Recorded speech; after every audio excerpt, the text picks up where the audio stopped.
Kati na société na kati na société bazako lia ba mana wana problème za ko kota mpe na mozindo. Ba problème za ki wana mutu azaki égoïste le kaki mingi donc mutalingi na kokabate. Égoïste na yo comme égoïste de kokaba. Ani kokabate azuta la kaye moko. Et si ko bato va se plaindre, yo kozo msa mpa banani. Et pas Nzambe. Nzambe ne mtaza na mana. Oh kozongsa bato kozongsa bango na bato ba zuko ino ba o ba zui mukole. Siko bato bazui koleka tamba yoke mama oyo ekosenga ye azangi eloko ya kolia yo zana o egopola yo mutu wana nine koyela yo na mutu wana mususu Oh bo kamatana ko bo kamatana yeah mais siko emana oya yo zana boko na nine koya okopesa ete oboyino kopesa awo boyo kopesa mana o kwaki yango nine koyela yo mutu kwaki mana wana nine osepeli po poli ha, c'est tikana yem sawete soit to sepe ça dépend mon thème mutu. Mais il faut ça va soni. Soni.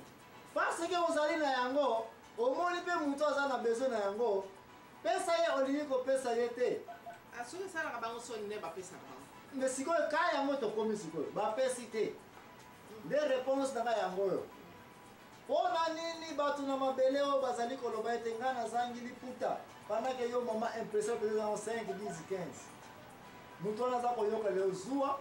mutona za koyoka leo nini? Kanda parce que comment possible on a ngombe wewe ko pesa batu msusu. Eli ko baite mutona azana raison ko silika ya ko zapena mawa. Ce n'est ni parce que ça li effort ya ko luka bima puta yango, bilo ko lia yango. Mais c'est parce que yo muto pesa meni grâce yango. Manda bataba za ko bana tongo liboso ino ko lokota bango wana nde bazali na mutema ya. Alia azwaki ya 5 10 batu panaka za ngaka yemoko. Mabeza te. Ya kozomana ebele. Le problème azali est-ce que omoni mutu azana problème ya kolia ekaza besoin mana.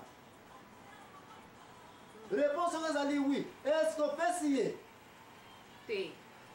Boso que pesiye te mana e poli. Yo na Nzambe nini koti wana? Les places auto komi Nzambe ko pesa ngai richesse te. No kinela ko zangela yo. Mais batu bazali ko luka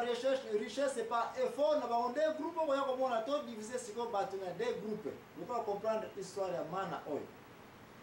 Batu bazali ko na tongo ko lokota mana bazui kante ya trotan bazako zonga. Bato na bayeba ite batu quelque part bazali o bazako zanga bazako kende bandako wele oyeba nana wa simana ete nana wa azute bazala ko pesa ba o bazali na motema ete yeso kazu yeka ka lobi abwaki yango bangwande bakoda ibona nyoka soko ko tanga isora Moïse kat na Exode tamba bazako tambola okoya ko mingi bakota kina Kanana te bakufaki nzela ce sont parmi ces gens-là bazali na motema ya kowela ndenge moko ya kuta ti lelo batu bazali soki Nzambe apesi yo richesse ndeko na matya yango na mutuke ndenge no iko teseke bomengo na sana richesse na na emute pa na Nzambe motema ya kokaba il faut ezala bato bazali te Nzambe apesi bango richesse na voie normale bango na okuta bazako pesa ba don bazako pesa ba mbongo na bango na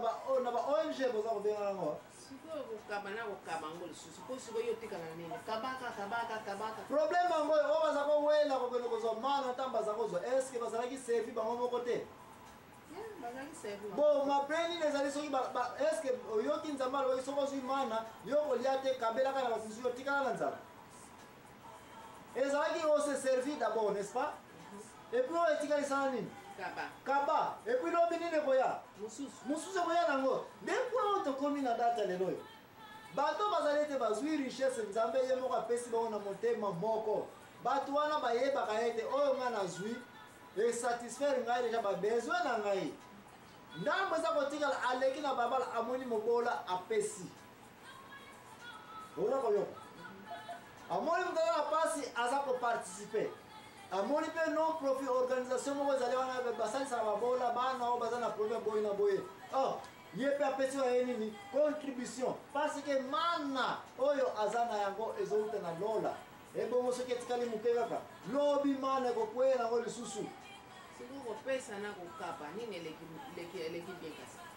bon peut-être kikongo to lingala yango na lingala badialecte kopesa kokaba na gungi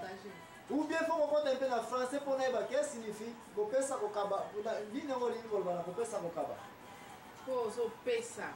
siko opesi ozana ngoli supe siko foza na so ozwa ngo aussi omona mutu aza na eloko te bongo apesi na bible na sina oh non ozala yango te opesi okoki kosala yango te il faut ozala na eloko na maboko posala nini opesa bon siko te na version biblique nango est-ce que aussi omona mutu aza par exemple na eloko na loboko bongo aza kosenga apesanga bongo opesi ye bike epuis bike yango apaveni kosimba yango donc loboko mpe ezala na vide loboko mpe ezala vide mpo okoka kopesa elingi koloba ete mana nzambe ntango aza kopesa yango soki osaleli osilisi oza objet oyeba banani nanu bazwi te mais siko kopesa yango mpe eza facile te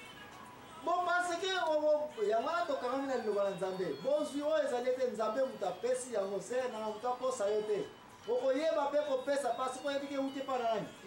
epa na nzambe est-ce que oyoki quelque part place balobi te efora moto ekomisaka motu riche 1 Samuel 2:7 elobi nini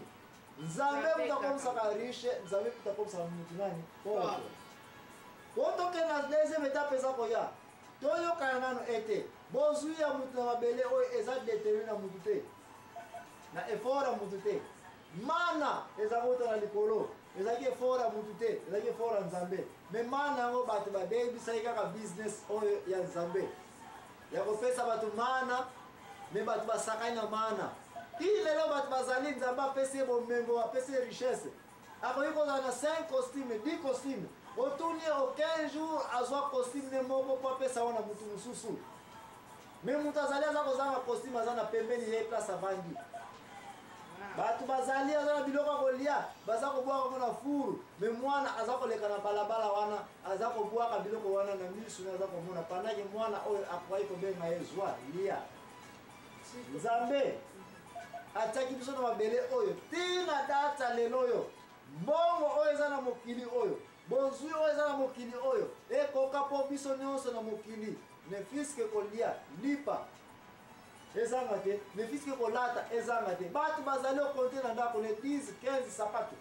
me bato bazali sapato moko aza na yango te balingi kokaba te balingi kokaba te parce que alingi nini azokanisa eza ya ye eza effort na ye eza encore une fois nazongisaki okala mingi abato ya po nani bato alingi kozala na mbongo nini gloire succès babeti na mbongo bamonaki ye yango aza na 10 sapato 15 sapato 15 costume me ayebi moto aza kozanga aza na mbongo na poche na ye aza na ntango ya kopesa moto papa mama somba ata kwanga siko kokaba ngo ezaka fo topesaka na bapauvre obie ndenge nini kokaba ngo eza na ndenge nini opesa mpe riche opesi mpe pauvre obie ndenge nini merci question na yo oyo tika tokenda komela mwa secret na biso ntango tokozonga bongo na korépondre mama ani est-ce que okaba il faut okabaka na bapauvre ou bien okabaka na ou bien comment koyebelaki moto aza pauvre ou bien comment na koyebela bapauvre bazali wapi mpona kaba ndeko nanga kokende mosika te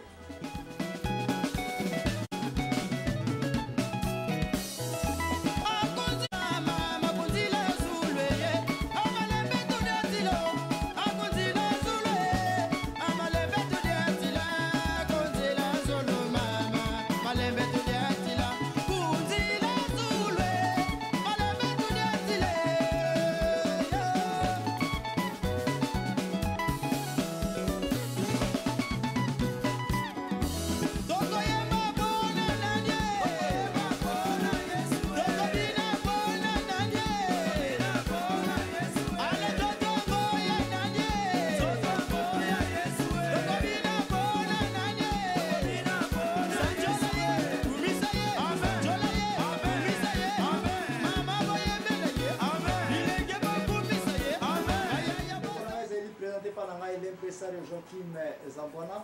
na banza mama aliyo tuzaki na question batokena kopela lisusu wana ke ya question na ngai ezalaki boye to balobi topesa est-ce que opesa ngo topesa kaka na bapauvre o na baoso opesa na mutu nyonso po mutu soko opesa mbongo bazwi mbongo wango alikosomela masanga obe alikosomela ngo cigarette po oyo nakutana na ngai moko oyebika bato bafazer nde basengaka wana azosenga ngai nazalaki prêt à kopesa ye mbala moko namoni cigarette na monoko oyebike nazwi mbongo nazongisi na boyi kopesa mabe abdongo mbongo na opesa ko no mela ko cigarette oh na zo msengi mbongo na poche frère po wakukeno okopesa mbongo akiko zo cigarette akiko sala likama akiko sala dega nzamba okangela ngate po ngai mnapesa mbongo na akiko mela ko ya siko yango na tuni est kopesa ngo penza eza topesa na ba na éviter sozo comprendre alors comprendre kobosa na te émission ya lelo toza kolobela mbongo ya mbongo kopesa mbongo toza koatake mingi na ba homme riche chaque fois mutu soki d'abord question ya liboso naza wana oyo poser question ndenge oyo ya mutu aza riche okoyebaka ke mutu yango na ndenge atelemi wana donc okoyebaka ke mutu oyo aza riche alati kitoko alati kitoko mutuka telemi nango ya makasi oza na mbongo po omoni alati kitoko aza na mutuka